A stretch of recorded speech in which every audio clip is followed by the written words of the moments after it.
Praise the Lord. வாழ்வை வளமாக்கும் தேவ வார்த்தை கலாத்தியருக்கு எழுதின நிருபம் 1ஆம் அதிகாரம் 3ஆம் வசனம். பிதாவாகிய தேவனாலும் நம்முடைய கர்த்தராகிய இயேசு கிறிஸ்துவினாலும் உங்களுக்கு கிருபையும் சமாதானமும் உண்டாவதாக.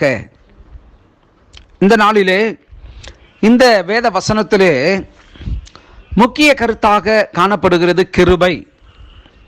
ஆம் பிரியமானவர்களே, இந்த கிருபை என்கிற ஒரு வார்த்தை அது அருமையான ஒரு உபதேசமாக இருக்கிறது. கிருபையினாலே ரட்சிக்கப்பட்டீர்கள்.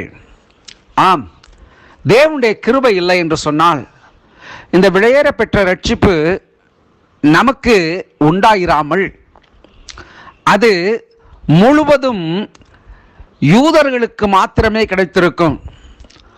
ஆனால் அவர்கள் அவரை ஏற்றுக்கொள்ளாததினாலே இந்த விலையேறப்பெற்ற இந்த கிருபை, இந்த ரட்சிப்பு கிறிஸ்து இயேசுவின் மூலியமாய் நமக்குள் அது காணப்படுகிறது.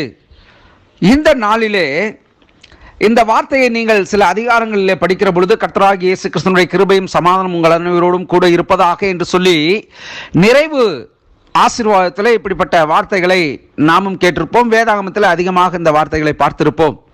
இந்த கிருபை என்று சொல்லக்கூடிய வார்த்தை அது மிகவும் கனம் பொருந்திய கனத்திற்குரிய தேவனுக்குரியதாகவே அது காணப்படுகிறது. இந்த நாளிலும் நீங்கள் அநேக வசனங்களை நீங்கள் பார்க்கலாம். 1 கொரிந்தியரின் புஸ்தகம் 1ஆம் அதிகாரம் 3ஆம் வசனத்திலே நம்முடைய பிதாவாகிய தேவனாலும் கர்த்தராகிய இயேசு கிறிஸ்துவினாலும் உங்களுக்கு கிருபையும் சமாதானமும் உண்டாவதாக என்று எழுதப்பட்டிருக்கிறதை நீங்கள் பார்க்கலாம்.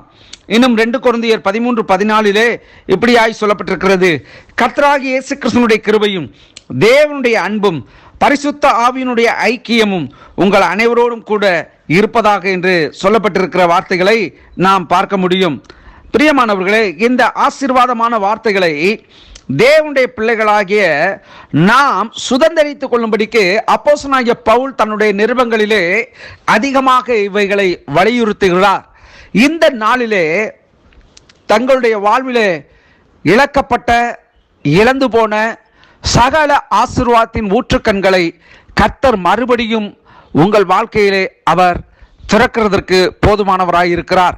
இந்த கிருபையின் ஊழியத்திலே, கிருபையின் சத்தியத்திலே, கிருபை தேவனோடு இருக்கிற உங்கள் கிரியைகளை தேவன் அதற்கேற்ற பலனை உங்கள் வாழ்விலே செய்கிறதற்கு அவர் போதுமானவராயிருக்கிறார். கிறிஸ்துவனுடைய கிருபை ஒரு மனுஷனுடைய வாழ்விலே இல்லை என்று சொன்னால் அவனுடைய வாழ்க்கையில எல்லாமே வெறுமையாக இருக்கும். எப்படி ஒரு மனுஷனுடைய கண்களில் நமக்கு இரக்கம், தயவு கிடைக்கிறதோ அது கிறிஸ்துவின் மூலியமாய் நமக்கு கிடைக்கிறது என்பதை நாம் அறிந்திருக்க வேண்டும். ஆகவே பிரியமானவர்களே, இந்த நாளிலே தேவனுடைய கிருபையை சார்ந்து வாழ்வோம். கிருபையை நாம் ஒரு நாளும் போக்கடிக்கிறவர்களாய் இருக்கக்கூடாது. கிருபையானது தேவனுடைய சகல ஈவுகளையும் அவர் மூலியமாய் நமக்கு பெற்றுத்தரக்கூடியதாய் காணப்படுகிறது. இந்த கிருபையிலே நம்முடைய பாவத்திலிருந்து பரிபூர்ண விடுதலையும் நம்முடைய அக்கிரமத்திலிருந்து பரிபூர்ண விடுதலையும் தேவனாகிய கிறிஸ்து இயேசு நமக்கு கொடுத்திருக்கிறார். அந்த கிருபையானது மறுபடியும் பாவத்திற்கு நம்மை அழைத்து செல்லாது. அந்த கிருபையானது மறுபடியும் நம்மை பாவத்தில் விழச் செய்யாது. மாம்சத்தின் கிரியைகள் எல்லாம் வெளியரங்கமாயிருக்கின்றன என்று சொல்லப்பட்டிருக்கிறது. ஆகவே ஒரு மனுஷன் இச்சித்து அதிலே விழுந்து போவானானால் மற்றபடி அவனால் கிருபையை விட்டு விலக முடியாது. இந்த நாளிலே கிறிஸ்து இயேசுவினுடைய கிருபையானது நம் அனைவரோடும் கூட இருக்கிறது. இந்த கிருபை நம்மை கடைசி பரியந்தம் நம்மை நடத்தி செல்லும். கர்த்தர் தாமே உங்களை ஆசீர்வதிப்பாராக. God bless you.